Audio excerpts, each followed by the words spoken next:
পটুয়াখালীর কুয়াকাটায় কোরবানির বাজারে এবার আলোচনায় ২৭ মণ ওজনের গরু কালো মানিক। ফ্রিজিয়ান জাতের বিশাল আকৃতির গরুটি লালন পালন করেছেন কলাপাড়া উপজেলার কুয়াকাটার আজিমপুর এলাকার স্কুল ছাত্র গোলাম রাব্বানী। তার বাড়িতে গরুটি দেখতে প্রতিদিনই ভিড় জমাচ্ছে উৎসুক মানুষ। আমাদের এলাকার বাইয়াসারি এবং বাতিজা এই গরুটি লালন পালন করছে, তো দেখতে অনেক সুন্দর এবং অনেক কষ্ট শ্রম করেই লালন পালন করছে।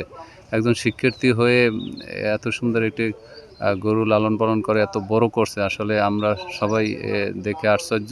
ফেসবুকে দেখেছিলাম যে আমাদের এলাকার পাশেই আজিমপুর গ্রামে একটি গরু আছে, অনেক বড় বিশাল দেহের গরু, ২৭ থেকে ২৮ মণ ওজন হবে সেই গরুটির। এবং এই গরুটি একটি স্কুল ছাত্র তিনি লালন পালন করেছেন। এটি শোনার পরে আমি এটি দেখতে এসেছি এবং আসলে দেখার পরে আমার লাইফে আমি এত বড় গরু কখনোই মানে সচক্ষে সামনাসামনি দেখিনি। কোরবানি ঈদের বাকি আর মাত্র ৬ দিন। এবার সেই তালিকায় যুক্ত হয়েছে কুয়াকাটার কালো মানিক। কালো মানিকের ওজন ২৭ মণ, ৯ ফুট দৈর্ঘ্য ও ৪.৫ ফুট উচ্চতার শান্ত স্বভাবের গরুটি দেখে মুগ্ধ সবাই। গরুটিকে তাজা ঘাস, খড়, গম, ভুসি, খৈল সহ প্রাকৃতিক খাবার খাওয়ানো হয়। গরুটা অনেক শান্তশিষ্ট, অনেক ভদ্র। আমার ছোট ভাই পালছে, তার ও যে সময় স্কুলে যাইতো ওই সময় আমি ওকে বাকি খাবার দিতাম। এখন ওয়েট আছে ধরেন ২৭ থেকে ২৮ মণ। ৩ বছর হয়েছে, ৯০,০০০ টাকায় কিনছি। ৯০,০০০ টাকা কিনে আমি ৩ বছর পালতেছি। এখন আমি ১০ লক্ষ টাকা চাইছি। এখন বেচা কিনে হয়েছে যে ক্রেতার উপর।